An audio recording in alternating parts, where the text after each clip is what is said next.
Bom, vocês provavelmente já ouviram falar sobre Linux, mas muito provavelmente não sabem o que realmente Linux é. E isso que a gente vai começar a fazer aqui hoje. Nós vamos começar a explorar o universo do Pinguim no primeiro vídeo aqui do Comuna Tech. Fala, nação, beleza? Eu sou o Ursan, sejam bem-vindos aqui ao primeiro vídeo do canal Comuna Tech, onde nós vamos falar um pouquinho sobre tecnologia e política. E eu quero começar hoje falando um pouquinho sobre o que é realmente Linux, certo? Isso aqui provavelmente vai se tornar uma série com alguns episódios falando um pouquinho sobre distribuições, sobre Linux, sobre programas, arquitetura e muito mais, tá? Eu sou formado em análise e desenvolvimento de sistemas. Tenho alguns anos usando Linux já como parte de trabalho e também parte pessoal, tanto que o canal aqui, agora o Comunatech, e também o meu canal principal chamado Amor-san Games, são desenvolvidos em torno do Linux, certo? Jogos, edições de vídeo, de imagens e tudo mais. Então, tenho um pouco de propriedade para falar sobre isso e queria explicar para vocês um pouquinho sobre o que é realmente o Linux. E para entender isso, a gente tem que partir do ponto de que Linux ele não é um sistema operacional. Tá? Então, o que realmente o Linux é? Existe uma parte do programa do sistema operacional chamado kernel, que o seu significado literal, certo, seria núcleo. Basicamente, o kernel é o que vai controlar todo o sistema operacional e decidir como que cada recurso do computador é utilizado. Para a gente fazer uma analogia aqui um pouco diferente para vocês entenderem um pouco melhor, vamos entender que o nosso computador ele é um país, certo? E cada parte do hardware dele, o processador, a memória, as memórias em si, né, são recursos que precisam ser administrados, precisam ser distribuídos da melhor forma possível. E quem decide isso, no nosso caso aqui, o nosso governo, é o kernel, certo? Então o kernel ele faz essa distribuição. Para quem? Para todos os órgãos que estão sendo utilizados pelos cidadãos, certo? Que no caso são eu e você, né? E o caso, os órgãos são todos os programas que estão ali dentro do computador. Então precisa de um pouco de recurso pro navegador, precisa de um pouco de recurso pro jogo, para um documento que está aberto. E quem decide como que esses recursos vão ser administrados é o nosso kernel. Ainda levando isso em consideração esse tema político, vamos entender que existem dois tipos de governo, certo? Os governos que são proprietários e os governos livres. O governo proprietário, quem decide realmente, quem gerencia esse governo é um pequeno núcleo, certo? Que é o fabricante desse sistema. Então, quando a gente fala de Windows e Mac, nós, usuários ou cidadãos, não podemos opinar de fato em como esses recursos vão ser colocados no nosso computador, certo? Um grande exemplo disso é a forma que o Windows é utilizado dentro da memória RAM, o processador, só para rodar o Windows, certo? O Windows é um sistema hoje, é o sistema operacional mais pesado que a gente tem, se eu não me engano, se não me falha a memória.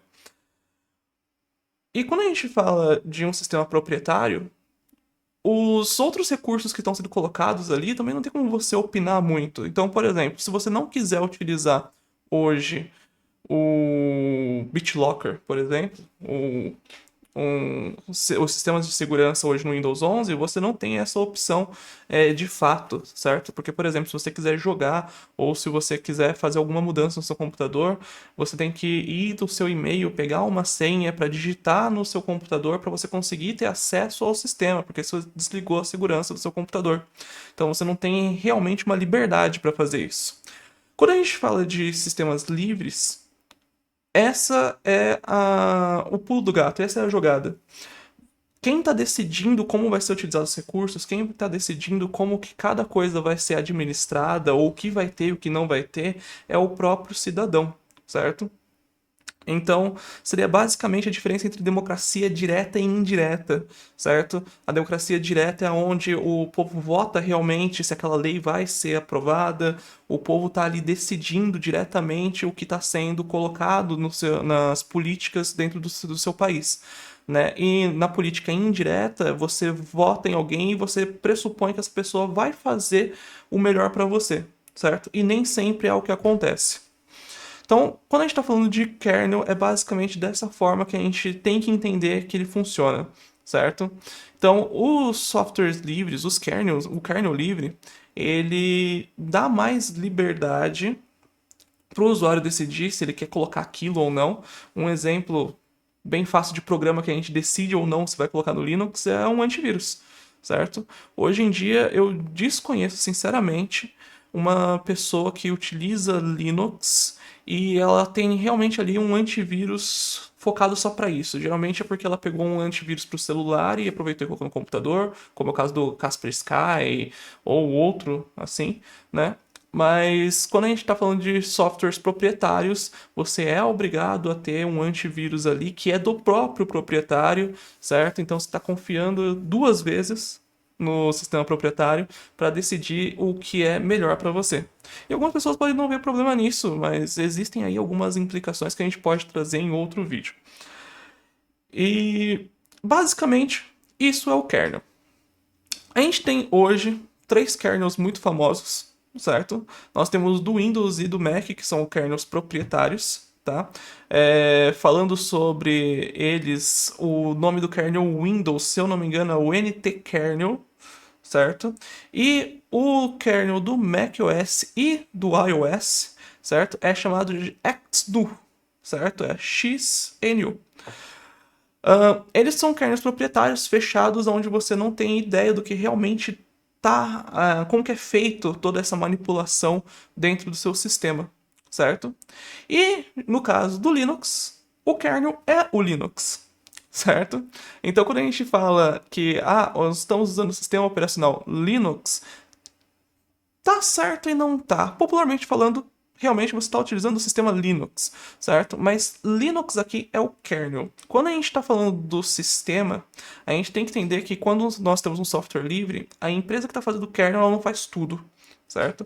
São um grupo de pessoas que estão fazendo várias coisas para criar um sistema. Então o kernel gerencia esses programas que vão fazer com que o seu sistema exista, certo? E outras empresas, outros grupos, pessoas vão desenvolvendo programas para aquilo dali funcionar bem. E nós temos exemplos muito bons disso, tanto de empresas que fazem sistemas operacionais Linux, quanto comunidades que estão desenvolvendo o Linux. E lembrando, gente, eu falei aqui que tá errado chamar de Linux, mas popularmente falando, você pode chamar do jeito que você quiser. Se quiser chamar de software do pinguinzinho, tá certo, tá?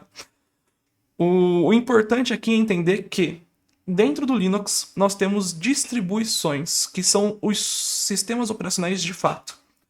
Então, quando a gente fala de uma distribuição, nós temos as distribuições que são feitas por corporações, e isso não tira o fato do sistema ser livre, tá? Então, a gente tem o caso, por exemplo, do Ubuntu, que é produzido pela Canonical. E, ao mesmo tempo, existem vários outros sistemas operacionais que são derivados dele, porque, como o seu código é aberto, qualquer um pode pegar ali e desenvolver o seu próprio software a partir disso, certo? Então, dentro do Ubuntu, se a gente pegar o Ubuntu aí, a gente tem, dentro da própria empresa da Canonical, a gente tem o Kubuntu, Lubuntu, Edubuntu, o Xubuntu. Fora ainda, a gente tem o Zorin, a gente tem uma série de sistemas operacionais que são baseados em Linux, mas também são baseados no Ubuntu, certo? Nós temos aí também outro software que é de uma empresa, certo? Que a gente tem o SteamOS, que hoje, ultimamente, eu acho que tem sido um dos mais populares, né? Questão de jogos, principalmente, que é produzido pela Valve, certo? Mesma empresa da Steam, pelo caso do nome, e também do Counter-Strike, certo? E essa era a ideia da Valve, popularizar o Linux para desenvolver um software ali mais aberto, mais focado em jogos dentro da comunidade Linux, certo? E que consiga rodar vários jogos aí de uma forma melhor, porque hoje em dia o jogo é muito mais focado em Windows do que Mac e Linux, certo? E a ideia da Valve é exatamente mudar um pouco esse cenário. E a gente também tem exemplos de softwares que são produzidos pela comunidade, certo? Nós temos um dos mais populares, que é o Arch Linux, certo?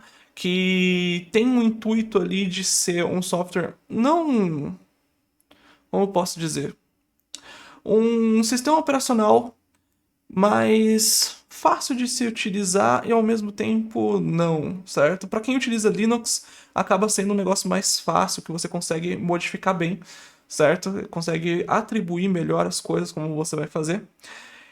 E nós temos também o Debian, que é focado mais em estabilidade, certo? O Debian, para quem é usuário, eu sou suspeito de falar, na verdade, isso aqui, porque o Debian é o meu software favorito, meu sistema operacional favorito dentro do Linux, mas ele é um sistema estável. Uma vez lançado, você não vai ter grandes mudanças.